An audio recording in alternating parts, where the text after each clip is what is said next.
Welcome to this episode of Expat Series. I'm Sarah, a financial consultant in Germany, and in this episode, I'm talking with Lysa.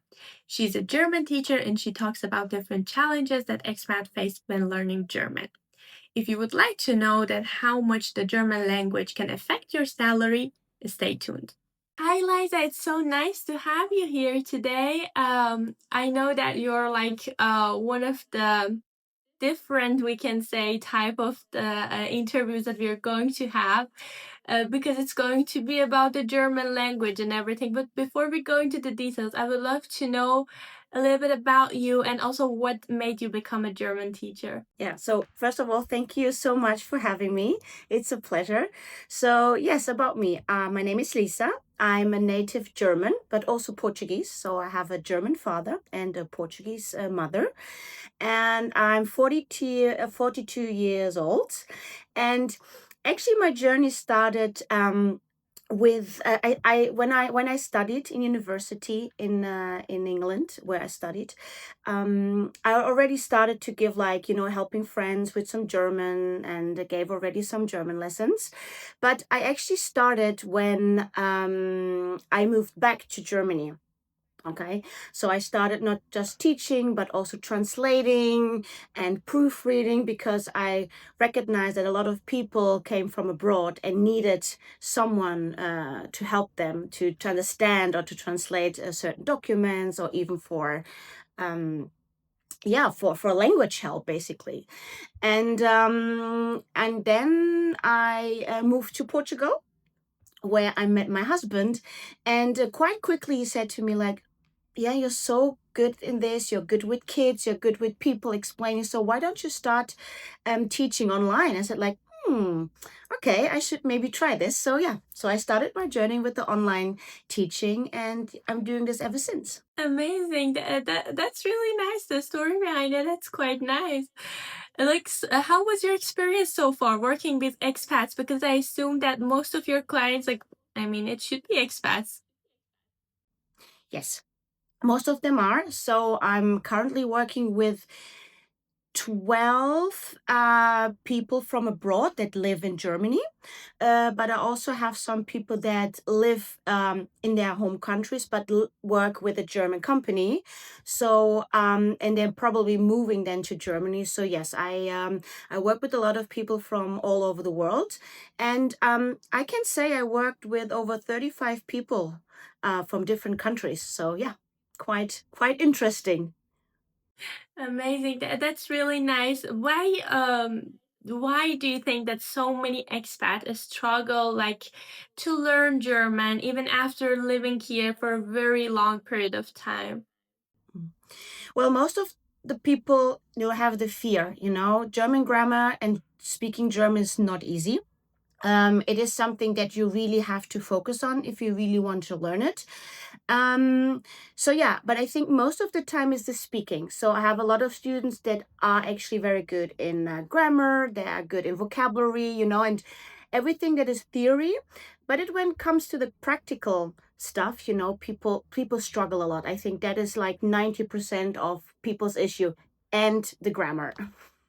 Do you think the AI or ChatGPT in general made learning German easier, or it made people a little bit lazy in terms of learning any language?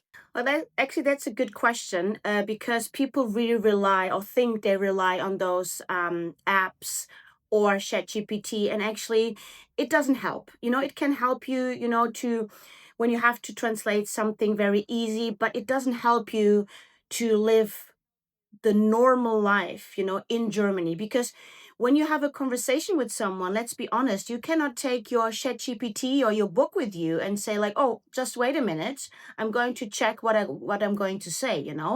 It can be helpful in some ways, to learn vocabulary or grammar, but it's not, I would never recommend to do this. Yeah, perfect. So you think it's made people a bit lazier in this sense? Yes, it does. Yeah. Do you think it's possible to become fluent if you study, for example, few hours per day or per week? Yes, I had the experience several times. Here the secret is, people think like sometimes, or I get a lot of the times the question. So what do I have to do to be fluent? How many times do I have to study? And this is about consistency. This is with everything in life.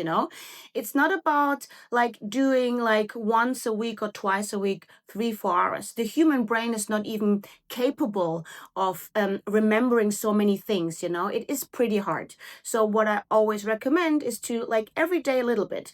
And I have the proof actually with a lot of students. Like if you talk every day 10 to 50 minutes, even if it's not a perfect German, you see huge results after a month already. Okay. But it's the work that you have to put in. So it's more about little baby steps instead of doing big steps and then get frustrated and dismotivated. You know what I mean? So this happens a lot of times. People, it's like going to the gym.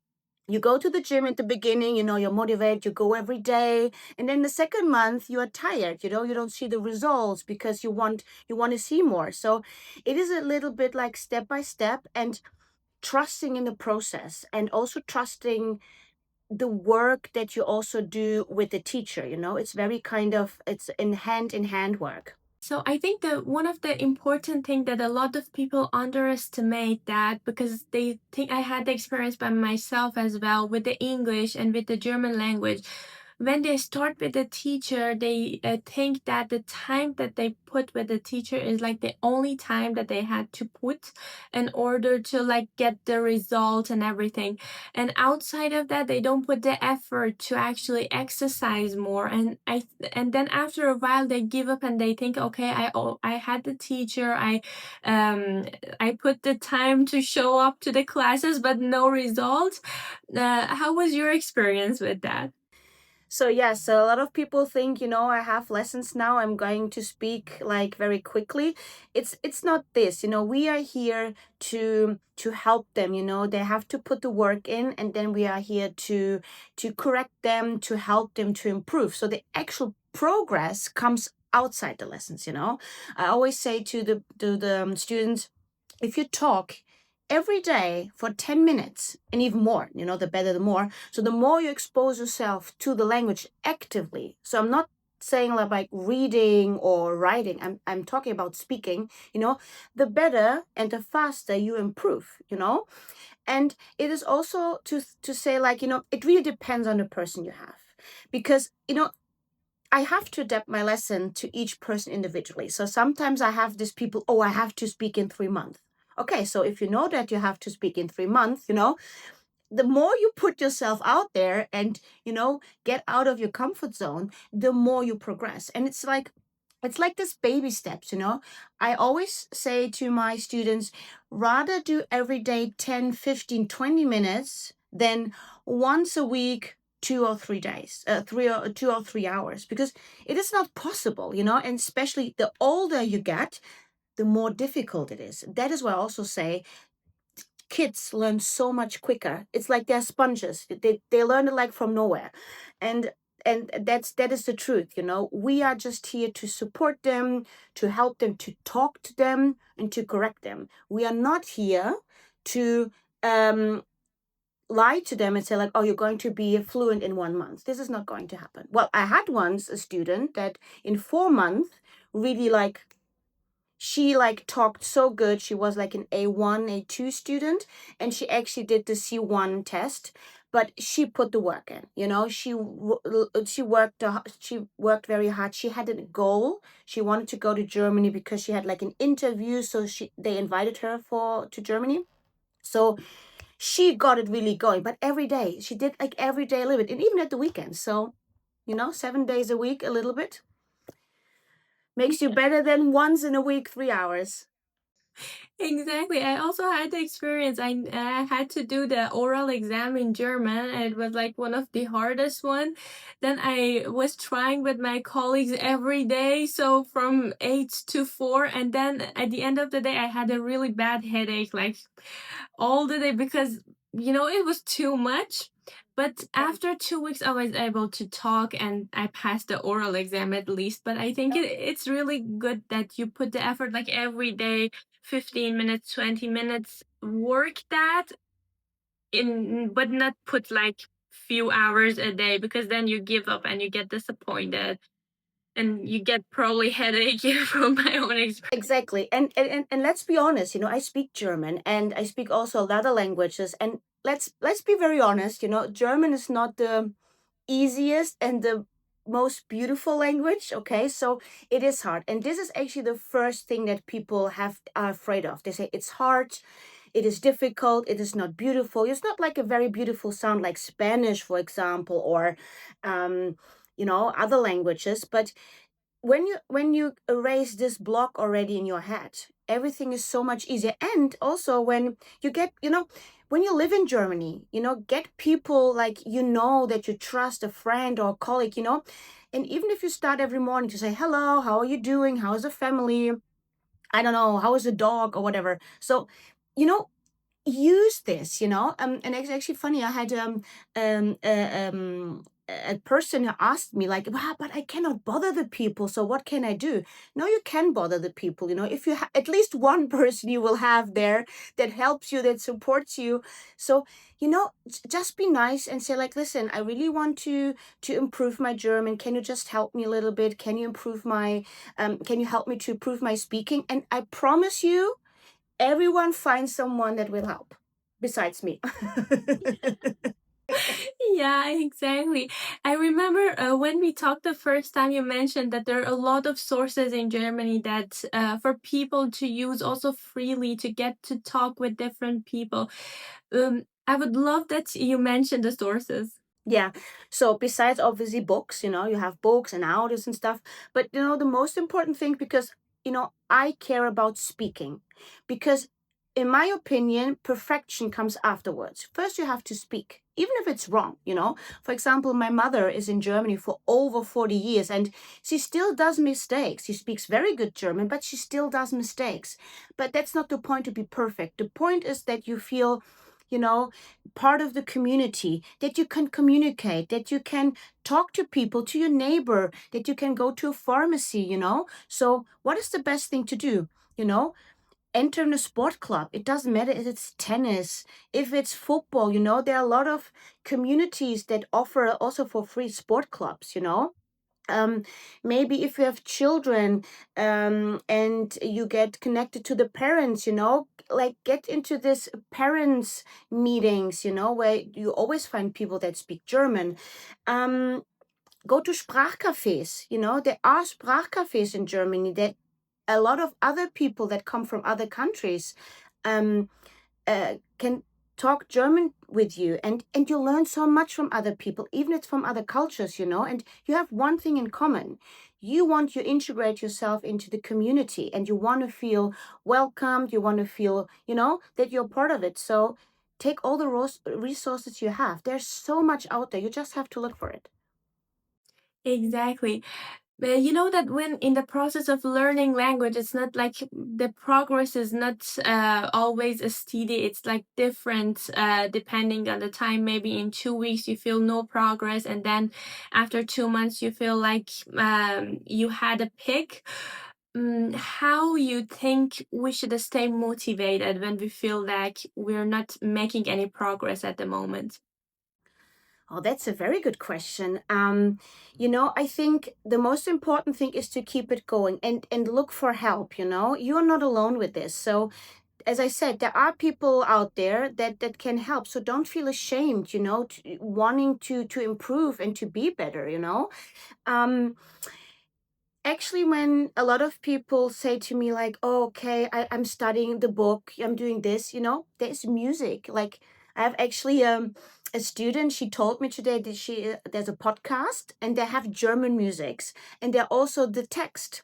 So now she runs like every day and she put the music on, and by repeating it, and it's fun, it's a good mood, it's moving. So she now is listening to music. Other people, when you have kids, read stories. Some people, for example, let's say, Sarah, you like fashion. Okay, you like fashion, so what do you do? Buy a German fashion magazine, read something that you like. Because Sometimes I hear people, oh, I want to read the newspaper. I want to, maybe I should read about politics. Well, but if you're not into politics, it's not something that you will continue to do. So read something that is of your interest. It can be fashion, it can be cooking, it can be fishing. It doesn't matter as long as it's something that keeps you going and it's something that you're interested in, you know, things flee. Yeah, exactly. That's I think the key, because when you have an interest in a subject, then automatically your German language would be improved as well. You have a lot of the students, and among your like the most successful students that you think what do they have in common? They have in common that they all have the drive to really want to learn. And I think the most successful ones are really those that come out of their comfort zone, okay? Because learning a language, it's not always about the speaking, because sometimes I'm also like, I don't want to say a therapist, but I have to, before I have someone, I have to really understand what is the real issue. You know, if you have someone who's not really willing to speak because he's shy, for example, you cannot expect the person to speak in 2, 3 weeks, like he's an extrovert. It's not. So you have to check first what kind of person it is. Is it someone who is really driven, Is it someone who has time? So, but I think the most successful people is the people that first trust my work. I have to say this, and I'm very thankful for everyone who trusts what I do, because it's like a little bit going into a plane, like you have to trust a person to fly correctly, and they trust me to teach them correctly. Um, but also the people that let go of the pressure. You know, Germany is a country that is quite, you know, they're very on time. You feel a lot of pressure in Germany. It is true, but you don't have to prove anything to anyone, You are actually one of the people that try to involve yourself. And this is already like so much, because a lot of people come to Germany, they don't care about talking German, they don't want to make the effort. So if you have the drive to learn, if you have the trust in yourself, the trust in your teacher, and the trust that everything will get figured out, I think that's the person with the biggest success. Yeah, yeah, amazing. That's exactly very important. Uh, I have a question, which I think could be very interesting for a lot of people to know. In your opinion, can speaking German actually help to increase your salary? Yes, totally. This is actually, I say always like, German is not the most beautiful language, but it can get you a lot of money. And it is actually quite amazing in the last 3 or 4 years, I would say, the amount of people that want to learn German. I was a bit like, I was not really sure about this online teaching and stuff, but actually a lot of people want to learn German in order to get better paid. And it's true. I have also some people that had lessons with me, moved to Germany, got better positions because they speak German, and therefore they earned better money. They traveled also, they got better salaries, they got more bonuses. So it is true. Yeah, it is. Amazing. I know that you already have, beside like your one-on-one teaching, you also have a website with a online course. I would love to know more about that. Oh yeah, thank you for asking. So yes, so I do understand that a lot of people want to learn German, and I also figured out that there are several reasons why they don't have, for example, one-to-one lesson or group lessons. First of all, it's sometimes a case of money. Not everyone has the money to pay a whole course. Also, a lot of people want to take private lesson because sometimes companies pay for their employees. But if they're not, it is a big investment. And also the time, people don't have the time sometimes to have like a lesson at 12 or at 3 o'clock. So I created this program. It is very practical. It's like a playbook because as I said, I focus on real conversations, and people can learn it on their own path. They can do it in the evening, they can do it in the morning, they can do like the first part and they can do the second part.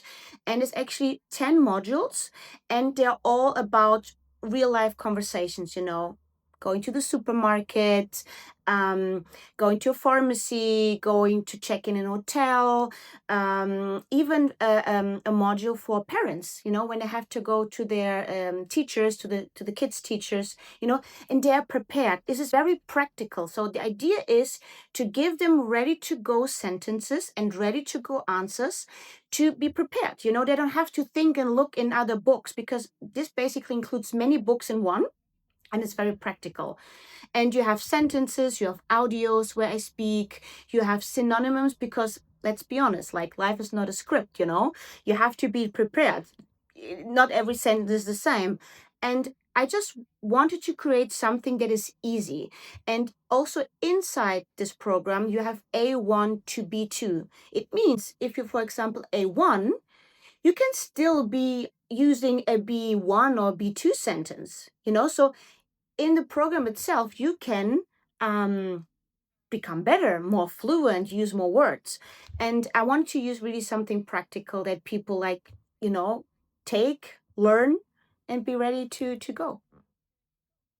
Yeah, that sounds really interesting because I also had the same, like not the same experience, but the experience of like the online teaching with Duolingo, but it's like quite different because you have to like do something for like repeat something for a million times to go to the next level. And that's Yeah. something that not everyone maybe have the nerve or something to do, like that, be that much consistent with a program. But I think this is very interesting that you can have more practical wording in different levels, that even if you can't use, for example, B2 level at like this point, but you still know what does it mean if something says that to you. Because in my experience, you always like your mind always learns passive things, so you, when you listen, you know what does it mean, but it takes time until you can speak like without thinking about it. Yeah, exactly. And it's like the repetition, like I don't want people like to be like I had a challenge with one student this month. I said to her, every she has the program, said like, okay, what do you do regularly? Usually goes to the supermarket 2 or 3 times a week. So I said, every time you go to the supermarket, you start with one question. For example, wo ist die Milch? Okay. And the next day she goes, she said, okay, wo ist das Brot? Where's the bread? And then she also repeats another question or a sentence. And she does this all the time, because after a while, you don't, like I don't think about, okay, is this dative? Is this accusative? Is it the verb sein or have or whatever? No, you get so used to this question that after a while, your brain just sees this pattern and repeats it all the time. You don't think about it. And she actually said to me, oh, now it comes so natural. Wo ist das Brot? Wo ist die Milch? Wo ist der Joghurt? Said like, it makes my life so much easier. And that is what I want. I make it easy. It is already so hard. And I think you experience it. It is so hard to move country, to leave your family behind, your country, your what you used to. And it is difficult in German. So why do we make it hard in the language? No, I want to help people and to make it easier. That is what it's all about. Amazing. It was really nice talking with you. I think we learned already so much about the German language and everything, and I think that people can use the real time German mastery program, because it's going to be, I think, very practical for them to get used to it and start like speaking in real life, not just reading the book and increasing the like making the grammar better. It was really nice to have you today. I hope that we can see each other again and we have another episode in future. I hope so. Thank you so much, and it was really a pleasure. And yeah, I hope to see you soon.